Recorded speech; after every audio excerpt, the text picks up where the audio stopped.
오늘 함께 나눌 말씀의 제목은 믿음으로 산다는 것, 그 첫 번째 시간입니다. 우리가 히브리서 11장을 계속해서 이제 몇 차례에 걸쳐서 살펴보기를 원합니다. 오늘 히브리서 저자는 우리에게 믿음으로 살라라고 이렇게 말합니다. 오늘 말씀 8절과 11절 보시면 믿음으로 아브라함은 부르심을 받았을 때 순종하여 장래 유업으로 받을 땅에 나갈새 갈 바를 알지 못하고 나갔다. 또 믿음으로 사라 자신도 나이가 많아 단산했지만 잉태할 수 있는 힘을 얻었으니 이는 약속하신 성을 받았습니다 라고 이렇게 말하고 있죠. 오늘 본문은 믿음으로 살다간 아브라함과 그의 아내 사라의 믿음을 우리에게 보여줍니다. 믿음으로 산다는 것은 순종하며 산다는 것을 의미합니다. 또 믿음으로 산다는 것은 약속하신 성을 바라는 삶을 의미합니다. 그래서 히브리서의 그 11장에 보면 더 나은 본향을 사모하는 것, 그것이 바로 믿음의 삶이다라고 말합니다. 히브리서 저자는 여기 아브라함의 믿음을 두 가지로 말하고 있는데, 첫째는 아브라함은 부르심을 받았을 때 순종했다라고 이렇게 말합니다. 8절에 방금 읽은 거 보면 믿음으로 아브라함은 부르심을 받았을 때 순종해서 장래 기업으로 받을 땅을 나갈새 갈 바를 알지 못하고 나갔다라고 이렇게 말하죠. 그래서 아브라함 믿음의 특징은 어떤 것입니까? 순종하는 믿음입니다. 아브라함이 부르심을 받았을 때가 몇 살인지 아시죠? 75세입니다. 여기 계신 분 중에서 75세 계신 분이 계신가요? 우리 목사님, 헬리 목사님 나오시고, 예. 그러니까 아브라함이 아주 젊었을 때 받은 게 아니라, 물론 오늘날과 나이 차가 약간 좀 다를 수 있지만 계산법이, 어쨌든 아브라함은 늙었고 또 자기를 대신할 자녀도 없는 상태였습니다. 오래 함께 살아왔던 사례도 임신할 수 없는 상태였죠. 그러나 그는 하나님의 약속 그 하나만을 믿고 바라보고 고향을 떠났다고 말하죠. 물론 여러분 중에도 아브라함처럼 고국을 떠나 이곳 낯선 미국 땅에서 살고 계십니다. 아브라함이 175세에 죽었으니까 그의 인생 중반이 못 돼서 부름을 받았다고 볼 수 있습니다. 물론 당시에는 오늘날보다 생명을 더 연장받아서 더 건강하게 오래도록 살았다는 것을 우리가 알 수 있습니다. 그러나 우리가 추측할 수 있는 사실은 이 100세를 앞둔 이들 아브라함과 사라는 이미 아들을 낳을 수 없는 상태였죠. 사실 남자는 90살 정도면 아이를 낳을 수 있는 기능이 없어지고, 여자 또한 70살이 넘으면 아이를 낳을 수가 없겠죠. 이것이 일반 상식적인 그런 사실들입니다. 근데 물론 성경의 시기 중에 이해하기 어려운 것은 이 100세에 가까운 아브라함이 그의 아내를 왕들에게 빼앗길 그런 위기에 맞닥뜨리자 그 아내를 이 여자는 내 여자가 아니라, 아내가 아니라 내 누나다, 시스터다 라고 이렇게 두 번이나 걸쳐서 속였다는 것, 약간 이해할 수 없죠. 창세기 12장에서 아브라함은 애고방 바로에게 사라를 누이다. 또 창세기 20장에서는 그러한 아비멜렉에게 또 마찬가지로 사례가 자신의 누이라고 거짓말을 했습니다. 당시 70세를 넘은 할머니 사례가 얼마나 아름다웠으면 두 번이나 왕들에게 빼앗길까봐 거짓말을 했을까 하는 것입니다.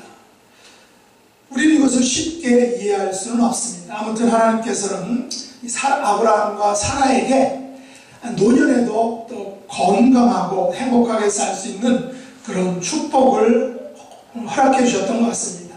단 한 가지, 그들 사이에서 낳은 아기가 없는 것을 제외하고는 이들 부부는 어떻게 보면 모든 것을 갖고 있었던 그런 사람인 것 같습니다. 사실 아브라함은 그 나이에 야정과 현직에서 은퇴할 그 나이지만 적들에게 포로된 자기의 조카를 구출해내기도 하죠. 얼마나 멋진 노년의 모습인지 모릅니다. 노년의 삶이 아브라함처럼 다른 사람들을 돕는 삶이면 얼마나 멋있을까요? 노년의 삶이 나보다 연약한 분들을 섬기는 삶이면 얼마나 보람이 있을까요? 노년의 삶이 젊은 날의 삶보다 더욱 아름답고 멋지면 얼마나 좋을까 하는 것입니다. 여러분들의 노년도 그래서 아브라함과 사라처럼 좀 더 멋지고 또 힘차고 또 강건할 수 있기를 원합니다. 우리가 아브라함에게 배울 수 있는 가장 큰 도전과 교훈은 바로 그의 순종하는 삶, 그의 순종하는 믿음이죠. 이게 뭐 쉬운 것 같지만 사실은 쉬운 것이 아닙니다. 바울은 그래서 로마서 4장 11절에서 이렇게 말했습니다. 그가 할례의 표를 받은 것은 무할례 시에 믿음으로 된 의를 인친 것이니 이는 무할례자로서 믿는 모든 자의 조상이 되어 그들도 의로 여기심을 얻게 하려 하시리다 라고 하면서 아브라함에 대해서 이야기했습니다. 아브라함은 원래 의인이 아니었죠. 죄인이었습니다. 또 이스라엘 사람들은 무할례자들을 무시했습니다. 그리고 무할례자들을 죄인 취급을 했습니다. 그런데 아브라함도 사실은 원래부터 할례자가 아니었죠. 무할례자였습니다. 그렇다면 아브라함도 죄인일 것입니다. 그러나 아브라함은 믿음으로 말미암아 의인이 되었습니다. 아브라함이 원래 무할례자였지만 믿음으로 의인이 된 것이죠. 하나님은 의인을 부르러 온 것이 아니라 바로 죄인을 부르러 왔다는 것을 우리가 알고 있습니다. 이것이 우리가 가진 구원의 비밀이고 믿음의 비밀이기도 합니다. 그럼 여러분, 우리는 어떻습니까? 여러분들 중에 날 때부터 의인으로 나신 분들이 계십니까? 아무도 없죠. 아브라함도 우리와 마찬가지입니다. 그도 우리처럼 원래 무할례자였습니다. 그러나 그는 믿음으로 의인이 되었다는 것입니다. 그는 믿음으로 하나님의 그 의를 만족시켰습니다. 우리는 죄인이고 영원히 죽을 수밖에 없지만 우리는 예수 그리스도를 믿음으로 의인이 되었다는 것입니다. 예수 그리스도를 믿음으로 우리는 영적인 할례자가 되었다라고 우리가 고백합니다. 그래서 우리는 이 믿음을 통한 구원을 하나님의 선물이다라고 우리가 또한 고백하죠. 당시 아브라함의 아버지 데라는 갈대아 부류에서 우상 장사였습니다.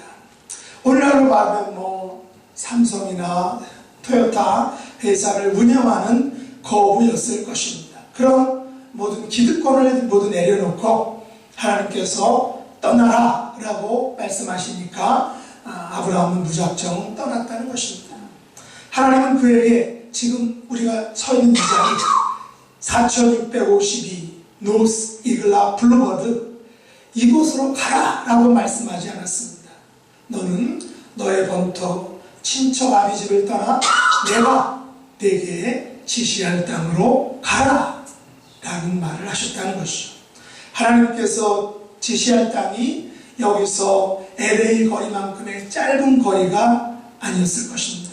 하나님께서 지시할 땅이 여기 이글락이나 글렌데일, 라크레 센터처럼 가까운 곳, 여러분이 너무나 잘 알고 계신 곳이 아니었다는 것입니다. 하나님께서는 단지 내가 내게 지시할 땅으로 가라 라고 말씀하셨지, 이글락이나 글렌데일이나 라크레 센터로 가라 라고 그 방향을 알려주지 않으셨다는 것입니다. 아브라함은 부르심을 받은 후에도 아주 오랫동안 방랑 생활을 했습니다.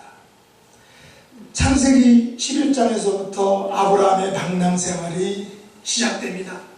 먼저 그는 11장에 보면 하란으로 갑니다. 또 12장에 보면 가나안 땅으로 들어갑니다. 또 같은 12장에 베델로 가고 또 기근으로 인해서 애굽으로 내려갑니다. 창세기 13장에서 그는 거부가 되어 다시 애굽에서 가나안으로 다시 돌아옵니다. 창세기 20장에서는 그는 그랄 땅에 거주하게 됩니다. 또 창세기 22장에서는 다시 부엘 세바에 거주하게 됩니다. 여기까지만 해도 아브라함은 무려 7번이나 옮겨 다녔습니다. 요즘은 무빙 서비스가 너무 좋기 때문에 별로 힘들지 않지만 당시에는 모든 것을 수레나 아니면 등짐으로 이렇게 날라야 했다는 것입니다. 지금은 뭐 나이키나 머렐은 제가 산이나 이렇게 발바닥이 좀 푹신해서 좋아하는 그런 신발 가운데 하나인데, 나이키나 머렐 같은 그 좋은 편한 신발이 있지만 당시에는 뭐 기껏해야 거칠고 딱딱한 가죽 샌들, 그것도 부자나 그것을 가질 수 있고 아니면 맨발로 다녔다는 것입니다. 여러분, 이민 생활 동안 몇 번이나 이사를 하셨습니까? 아니 몇 개 주나 혹은 도시, 나라로 이사를 하셨습니까? 저는 2004년 1월 26일 날 여기 왔는데 제가 따져보니까 지금 있는 집까지 무려 7번 좀 맞습니다. 앵하임에서 살다가 2년 만에 사역을 위해서 이쪽으로 왔는데 이후 라크레스텐타 동네에서 무려 6번인가요? 그 이유가 뭐 어떤 분이 한국에 갑자기 가서 하우스를 자기가 뭐 6개월밖에 못 살았는데 그래서 대신 우리가 페이하면서 살아달라고 해서 했고, 나머지는 다 렌트비를 갑자기 팍팍팍 올리더라고요. 뭐 50불, 뭐 100불까지도 괜찮은데 어떤 때 뭐 400불 올린다고 그러고, 그렇게 해가지고서 7번 이렇게 이사를 했던 것입니다. 그러나 이런 저의 이사가 아브라함의 그 것과 비교할 수 있느냐는 것입니다. 저는 이사했지만 아브라함이 한 것은 이사였을까 하는 것입니다.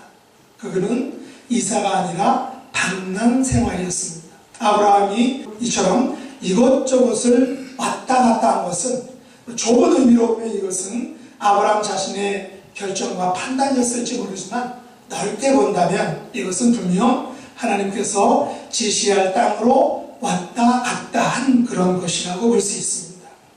그는 75세부터 이것저것을 방랑하는 삶을 살아야 했습니다. 그러나 그 기나긴 방랑 생활 속에서 그 어느 곳에서도 불평하지 않았습니다. 노구의 몸을 이끌고 피곤한 삶, 또 이민의 삶, 또 떠돌이 인생을 살았지만 성경에 보면 아브라함이 불평했다라는 기록은 없습니다. 하나님께서 지시하실 땅이라 생각하고 아브라함은 그저 믿음으로 받아들였다는 것입니다. 조카 롯과의 그런 재산 분장에서도 아브라함은 넓은 마음으로 양보를 했죠. 여러분, 연세가 드시면 양보하는 것이 더 쉬울까요? 물론 그런 분들도 계시죠. 그러나 우리의 현실은 연세가 드시면 더욱 자기 주장이 강해집니다. 왜냐하면 저는 제 아내가 저에 대해서 이렇게 말하기 때문에 잘 알고 있습니다. 지금까지 살아온 경험과 지식과 연륜이 더욱 자기 주장을 강하게 한다는 것입니다. 여러분이 아브라함이고 또 여러분에게 롯과 같은 조카가 있다라고 여러분 한번 생각해 보시기 바랍니다. 조카는 아버지 버린 여러분을 염두에 주지 않습니다. 또 지가 하고 싶은 대로 합니다. 연장자의 생각과 연륜, 경험을 무시하죠. 그러면 여러분은 뚜껑이 열릴까요? 안 열릴까요? 만일 여러분의 조카가 여러분의 충고를 무시하고 지 맘대로 했습니다. 여러분에게 좋은 것을 양보하지 않고 지가 먼저 좋은 것을 싹 차지해버렸습니다. 그런데 버르장머리 없는 이 조카놈에게 큰 위기가 닥쳐왔습니다. 그때 여러분은 당장 달려가서 그 이기적인 조카놈을 구해주실 수 있겠습니까? 그것은 결코 쉬운 일이 아닐 것입니다. 그러나 오늘의 주인공이 아브라함은 어떻게 했습니까? 아브라함은 연장자를 공경할 줄 모르는 그 조카놈, 어른을 제치고 지가 먼저 좋은 곳을 택한 이 욕심쟁이 조카놈을 구원하기 위해서 달려갔다는 것입니다. 창세기 14장에 보시면 아브라함은 더 잘 살겠다고 떠난 조카 롯이 포로가 되자 구출해 냅니다.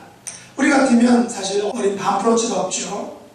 저만 잘 살겠다고 좋은 땅을 찾아가다니 꼴 좋다라고 아주 좋아할 것입니다. 그러나 아브라함은 마음을 넓게 가졌습니다. 욕심장이 조카에 대한 서운함을 뒤로 했습니다. 배신감을 속으로 삭혔습니다. 그리고 달려와서 당장 그 조카를 구해 주었습니다. 이렇게 한 것이 하나님 앞에서 복이다 라는 것을 우리가 성경을 통해서 보았습니다.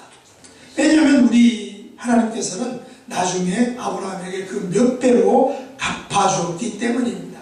심지어 조카가 선택한 곳, 비옥하고 화려하고 돈과 재미와 흥분으로 가득한 그 도시였던 소돔과 고모라가 조카와 함께 멸망당할 때 그를 구원하기 위해서 아브라함은 간절하게 중보기도를 하죠. 그를 구해내 줍니다. 아브라함은 감히 하나님을 향해서 겁도 없이 염치 없는 요구를 합니다. 거기에 100명의 의인이 있으면 멸망시키지 말아달라고 간청하죠. 그러나 결국 10명의 의인도 찾지 못합니다. 조카 가족을 구원하기 위해서 100명에서 10명의 의인을 볼모로 무리한 배팅을 하지만 결국은 실패를 합니다. 결국 조카와 그의 두 딸을 구해내는데 성공을 합니다. 아무리 조카 지간이지만 이것이 쉬운 일이겠습니까? 여러분 같으면 욕심쟁이 조카를 위해서 이렇게 용감하고 무리한 배팅을 할 수 있겠습니까? 우리의 삶 속에서도 서운함과 또 배신감과 속상함을 뒤로 한 용납과 양보가 필요할 때가 있습니다. 용서와 용납과 양보는 결코 패배가 아니다 라는 것을 우리가 아브라함을 통해서 알 수 있죠. 우리가 당장 손해보는 것 같지만 하나님께서 나중에 모두 갚아주신다 라는 것입니다. 이것이 순종의 사람 아브라함의 모습임을 우리가 알 수 있습니다. 두 번째, 아브라함은 장막에 거했지만 하나님의 성을 바라는 믿음으로 살았다는 것입니다. 오늘 본문 9절과 10절 한번 읽어보도록 하겠습니다. 9절과 10절.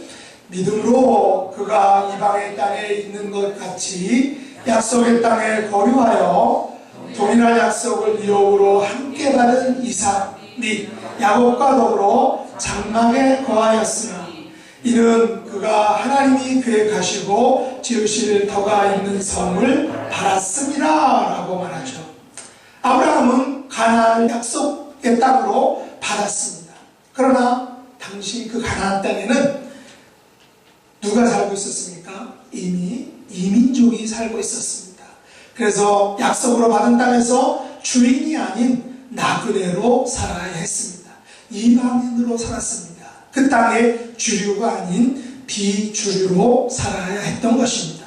약속을 받았지만 정작 그 땅이 주는 혜택을 누리지는 못했습니다. 왜냐하면 그 약속이 이루어지는 시점은 아주 먼 훗날의 일이었기 때문입니다. 그래서 아브라함은 약속의 땅에서 장막에 거했습니다. 임시거처인 텐트에서 살아야 했습니다. 나그네의 삶을 살아야 했죠. 이방인의 삶을 살아야 했습니다. 비주류의 대우를 받아야 했습니다. 자기의 이익과 권리를 주장할 수 없는 땅에서 살아야 했습니다. 아브라함은 이런 나그네의 삶, 이방인의 삶, 집이 아닌 장막에서의 삶, 황량한 벌판에 쳐놓은 텐트 안에서 사는 삶 속에서 살아야 했다는 것입니다. 그러나 그는 이런 누추한 삶, 또 불안전한 삶, 무엇 하나 보장되어 있지 않고 확실하게 잡은 것이 없는 그 삶 속에서도 하나님께서 그에게 주신 그 약속, 그 소망을 놓지 않고 살았다는 것입니다. 하나님께서 약속하신 것은 반드시 주실 것이다 라는 그 소망, 그 믿음, 그 약속을 붙들고 살았습니다. 그 증거가 10절 말씀이죠. 10절 말씀 한번 볼까요? 이는 그가 하나님이 계획하시고 지으실 터가 있는 성을 알았습니다 라고 성경이 말합니다. 그러면 하나님께서 계획하신 성, 하나님께서 지으실 터가 있는 성은 어디겠습니까? 바로 하나님 나라죠. 천국입니다. 히브리서 12장 22절에 보면 여기를 하늘의 예루살렘이라고 표현합니다. 그리고 이 히브리서 13장에서는 이 성은 장차 올 것이라고 말하고, 이것은 아직 손에 잡힌 것이 아닙니다. 더 나아가서 요한계시록에서는 21장에서는 이것을 새 예루살렘이다 라고 말합니다. 아브라함은 이 땅에 살면서 이 땅이 주는 이익과 풍요보다 하나님께서 주실 하나님 나라를 바라보았다는 것입니다. 잠시 살다가 갈 장막에 살면서 영원히 살게 될 그 새 예루살렘, 하나님의 도성 하늘나라를 바라보며 소망하며 살았던 것입니다. 적어도 아브라함은 그 나라, 하나님 나라에서 엄청난 이익과 특권과 풍요를 누리게 될 것을 기대하고 소망했습니다. 여러분, 누가복음 16장 22절 23절에 보시면, 이에 그 거지가 죽어 천사들과 받들며 아브라함의 품에 들어가고 부자도 죽어 장사되매 그가 음부에서 고통 중에 눈을 들어 멀리 아브라함과 그의 품에 있는 나사로를 보고 라고 말하죠. 거기에 의하면 의인이 죽어서 가는 장소를 표현할 때 어떻게 말하고 있습니까?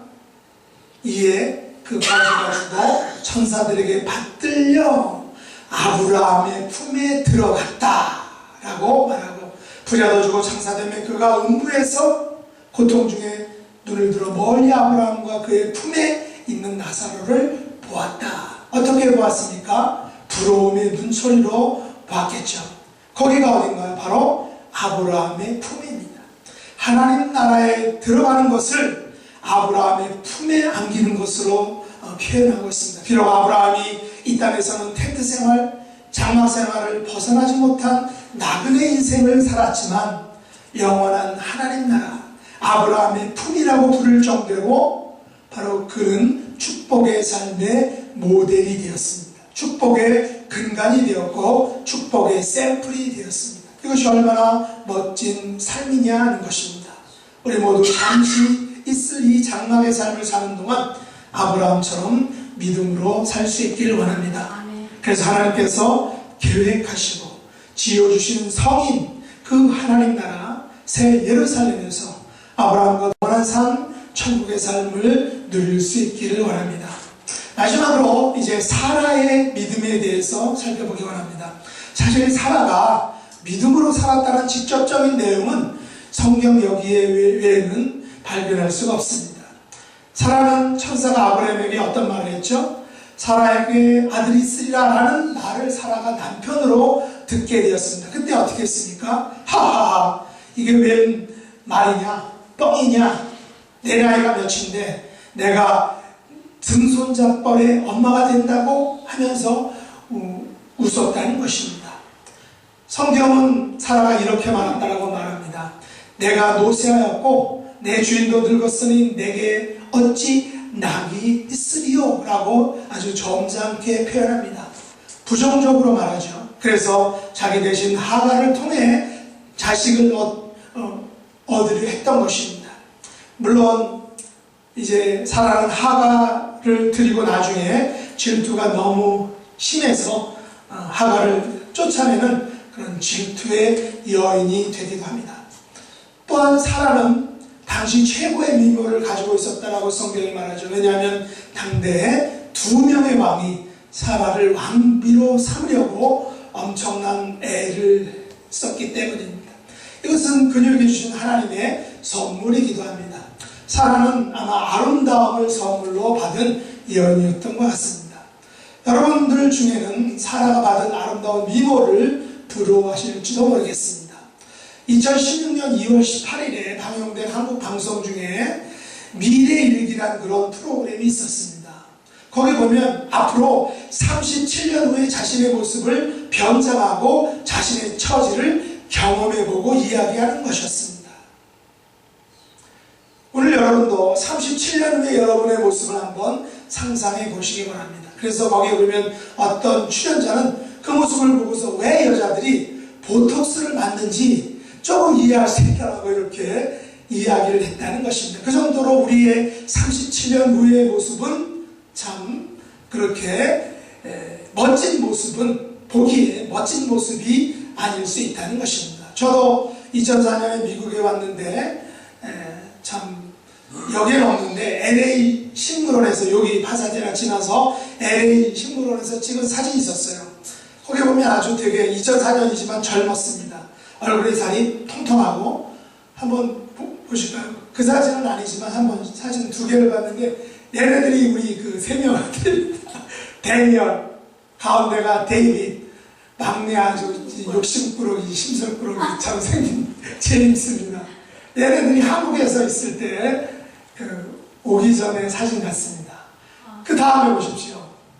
저의 모습이 있는데 이게 저의 군목으로 있었던 94년 아니면 5년 진구령 밑에 보면 거기 진구령 고개에가 저희 한개 대대가 있었는데 거기에 한개 중대가 향로봉이라고 아주 곰실하고요 취나물 맛있는 그 나물이 나는 저 향로봉인데 저 향로봉이 너무 추워요. 그래서 뭐 오줌을 병사들이 싸면 싸는 즉시 얼어붙는다는 그 추운 데인데 저때 향로봉 사진인데 되게 봐줄만하죠. 이런 모습이 오늘날 이렇게 아주 그냥 푸석푸석한 50이지만 푸석푸석한 모습으로 바뀌었다라는 것입니다. 아마 여러분의 10년 전, 20년 전, 30년 전의 모습을 보면 아주 멋지고 핸섬했다라는 것을 우리가 알 수 있습니다. 그러나 예전에 여러분이 아무리 멋지고 잘나도 아니면 여러분의 지금의 모습이 아무리 볼품없고 늙고 푸석푸석해도 하나님을 믿는 믿음을 가지고 살고 계시다면 그것은 가장 귀하고 소중한 삶이라는 것입니다. 아멘. 오늘 본문 11절에 보니까 믿음으로 사라가 어떻게 살았는지 말하고 있죠. 11절 말씀 같이 읽어볼까요? 믿음으로 사라 자신도 나이가 많아 단산하였으나 잉태할 수 있는 힘을 얻었으니 이런 약속하신 이를 미쁘신 줄 알았습니다.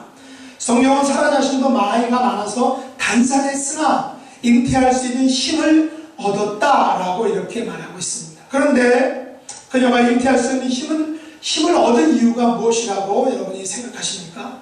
바로 그것은 그녀가 약속하신 이인을 미쁘신 줄 알았기 때문이라는 것입니다. 우리말 성경에는 사라의 믿음이 무엇인지 잘 이야기가 어렵습니다. 약간 그 장문으로 되어 있죠. 그러나 유닌 피터슨의 메시지 성경에 보면 이렇게 이야기합니다. 왜냐하면 사라가 약속하신 분이신 하나님은 당신이 말씀하신 것을 행하시는 분이심을 믿었다라고 이렇게 말하고 있습니다. 비록 사라가 처음에는 자신이 아이를 낳는다는 소식에 웃었지만 기다리다 지쳐서 자신의 여종인 하가를 통해서 이스마엘을 얻기도 했지만 그 후로부터는 약속하신 것을 반드시 이루시는 그 하나님을 믿었다라는 것입니다. 자신의 나이가 이렇게도 많아 이미 자신의 몸은 단산했지만 아기를 낳은 몸 상태는 아니었지만 하나님께서 잉태할 수 있는 힘을 주실 것이라는 하나님의 약속을 미쁘게 생각했다. 그 약속을 신뢰했다라는 것을 히브리서 기자가 이야기하고 있습니다.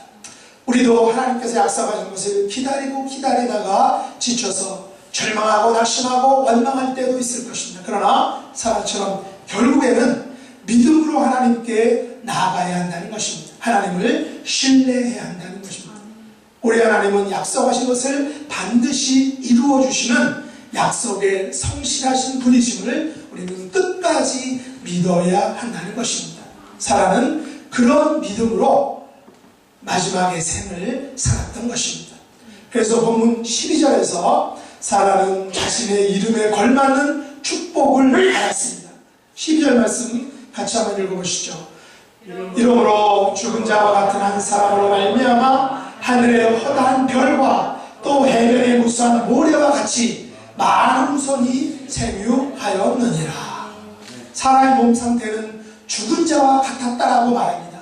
아이를 낳을 수 없는 상태였습니다. 그러나 하나님께서 이미 단산한 자신에게도 잉태할 수 있는 힘을 주실 것이라는 하나님의 약속을 미쁘게 생각하니까, 그 약속을 신뢰하니까 하나님께서 그 사라를 통해서 하늘의 허다한 별과 또 해변의 무수한 모래와 같이 많은 후손이 생육하는 축복을 받는 당사자로 만들어 주셨다는 것입니다.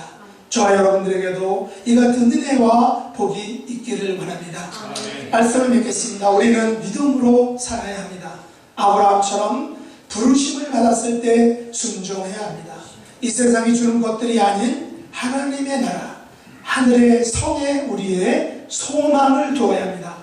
그리고 사라처럼 약속하신 하나님은 반드시 그 약속을 지키신다라는 것을 믿어야 합니다.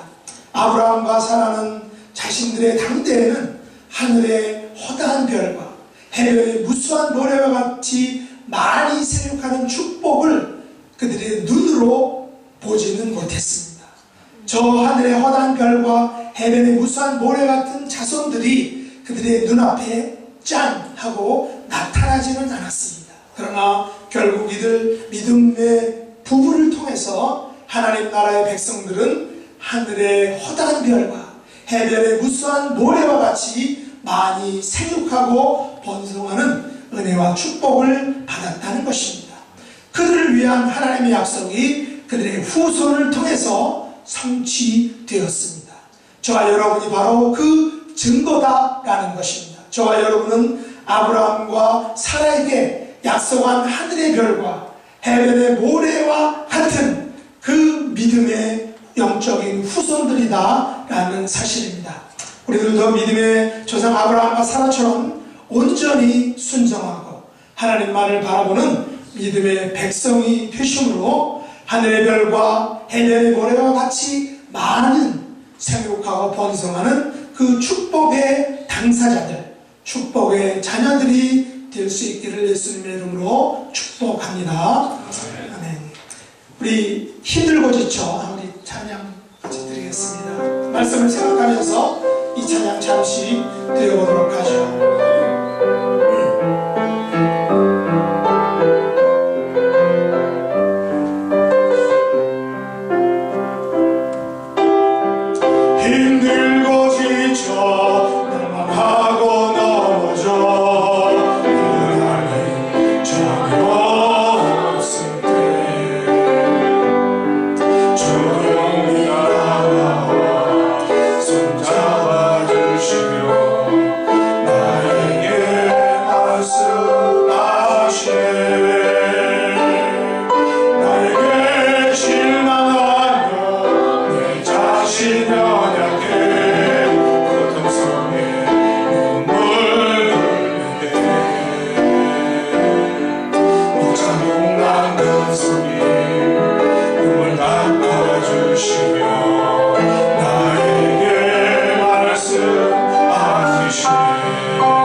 오늘 아브라함과 사라의 믿음을 통해서 우리가 이 땅에서 시민권으로 영주권을 가지고 살지만 우리의 진정한 우리의 고향은, 우리의 집은 영원한 하나님 나라, 하늘나라 아브라함의 품이라는 것을 우리가 알았습니다. 이 땅에서 우리가 텐트 생활, 방랑의 생활을 살아가지만 우리가 믿음으로 살게 도와주시고 또 하늘나라의 그 처소를 소망하며 바라며 살아가는 우리의 삶이 되게 하여 주옵소서. 사라처럼 하나님께서 약속하신 것을 처음에 믿었진 않았지만 나중에는 그것을 바라며 소망하며 끝까지 믿고 나가는 그런 믿음의 사람이 될 수 있도록 축복해 주옵소서. 그래서 아브라함과 사라가 그 두 부부를 통해서 하늘의 별과 같이 해변의 모래와 같이 수많은 자손들이 생겼던 것처럼 또 우리가 그 수많은 자손들의 증거인 것처럼 우리들을 통해서 우리 하나님 나라의 그 믿음의 후손들이 계속해서 하늘의 별과 또한 해변의 모래들처럼 우리의 믿음을 통해서 우리의 믿음의 후손들이, 영적인 자손들이 계속해서 배출되는 놀라운 축복의 당사자들이 될 수 있도록 축복해 주시옵소서. 예수님의 이름으로 간절히 기도드리옵나이다. 아멘.